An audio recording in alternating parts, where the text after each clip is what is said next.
Welcome to the deep dive. Today, we're really getting into something that affects almost everyone's long-term plans, retirement. hmm And we're asking a core question, one that's come up a lot. What's the real difference, like beneath the surface, between retiring at 40, 50, or maybe after 60? Yeah, and it's definitely not just about the bank account or, hitting a certain age. This deep dive, we're hoping, will challenge some of those, well, common ideas, maybe simplistic ones, Right. about what retiring at these different ages actually feels like, what it involves. We're going to unpack the surprising bits, show why just comparing the ages might miss the point. Exactly. So our mission for you listening in is really to get past whether one age sounds amazing or maybe a bit daunting. hmm We want to shed light on the freedoms, yes, but also those unexpected problems, the tricky bits. Yeah, the hidden stuff. So by the end, the idea is you'll have a better sense not just of when people retire, but what retirement actually means day to day, depending on that life stage. Oh. Okay, let's get into it. Let's do it. Okay, so first up, retiring at 40. This is, well, it's often painted as the golden fantasy, isn't it? You Totally. hear about the FIRE movement, financial independence, retire early, that whole laptop on a beach vibe.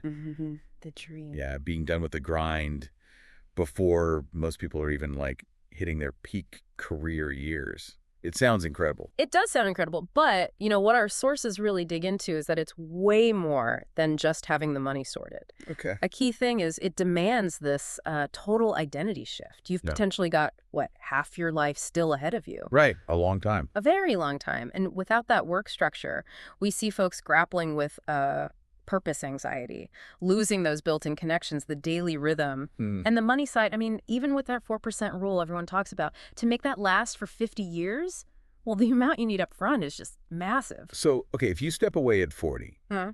what are people actually doing? Beyond the first few months of travel or chilling out, Yeah. what are the pitfalls people run into? Well, that's a great question, and it kind of brings up another point. If you spend your retirement launching, say, a new business or maybe a charity, Right. are you really retired? Yeah. Or did you just, switch careers with a more dramatic announcement? Oh, good point. And the real kicker, this comes up again and again, is that retiring successfully at 40 means keeping yourself not just financially okay, Mm. but genuinely fulfilled, engaged for maybe 40, even 50 more years. It's not a break. It's a marathon of finding your own purpose. Wow. Yeah, that framing, a marathon of self-directed purpose, really hits home. It's a huge challenge. It really is, without those external structures work provides. Okay, so let's shift gears. What about retiring at 50? This feels Yeah. different. Interesting. Yeah, 50 is a fascinating stage. You're, seasoned, you've got experience, maybe a bit tired of the usual grind, sure, but definitely not done. Right.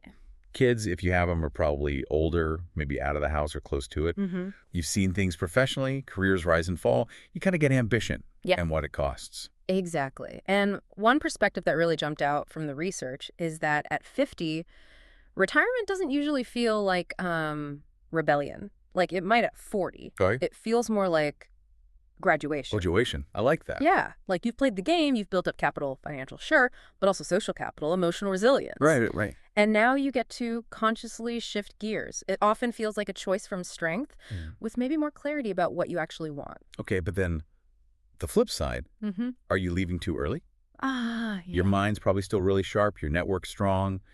Maybe some of your best ideas, the really impactful ones, are still, loading. Mm-hmm. So is stepping away then a reward? Or is it kind of a retreat from what could still be? That's a tension, absolutely. And broadening that out, there's a big social piece here at 50. How so? Well, think about it. Your friends, your colleagues, maybe your spouse, they're likely still deep in the work world, still grinding. True, yeah. So you suddenly get all this freedom, but potentially you're free, alone, during the weekdays at least. I hadn't thought of it quite like that.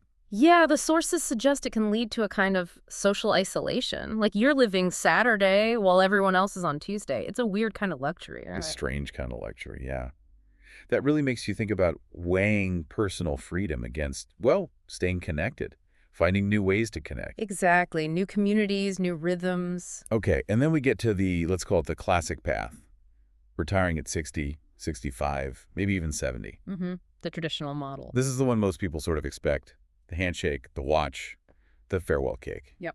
And it's often when things like Medicare start feeling very real and, frankly, like a pretty welcome gift, not some abstract future thing. Definitely. And this stage, across the board in our material, it feels earned. Earned, yeah. You've really put in the time, decades of it. Hit the milestones, seen things through, maybe raised a family, weathered storms. Right? It feels less about chasing freedom, like maybe in the earlier stages, and more about release. Release. Yeah, like finally letting go of that daily pressure, Mm. a deep exhale after running a very, very long race. A sense of, okay, I did my part.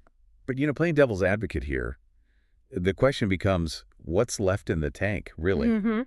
The physical reality. Yeah, you got the wisdom, the experience, absolutely. But the sources do raise concerns about energy levels maybe being lower, health risks being, well, heavier, Sure. and that tough reality that even if you finally have the time for that big trip or climbing that mountain or whatever it is, Your body might just say, nope. exactly, your body said, nah, Right. that's a difficult trade-off. It is. And there's an interesting paradox here, too. Oh, yeah. While you've probably accumulated the most wisdom you ever will, Yeah. you might also start feeling a bit invisible. Invisible. How do you Yeah. mean? While the world keeps rushing on, right? New Yeah. tech, new ways of doing things.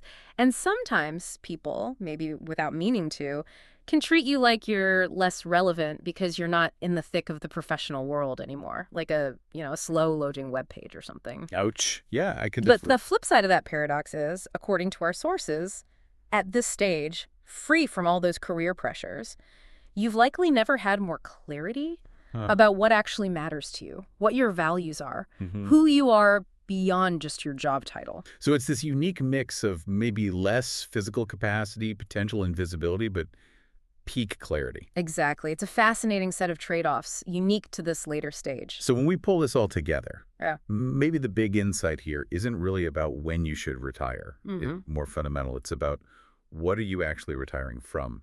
And maybe even more critical, what are you retiring into?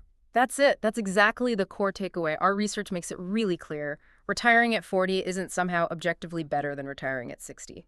Or worse. They just come with different problems, different freedoms, totally different sets. Right. One gives you loads of time, but demands you fill it purposefully.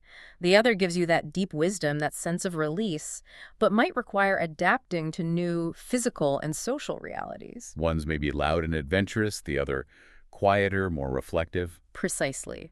But neither one is simple. Neither is easy.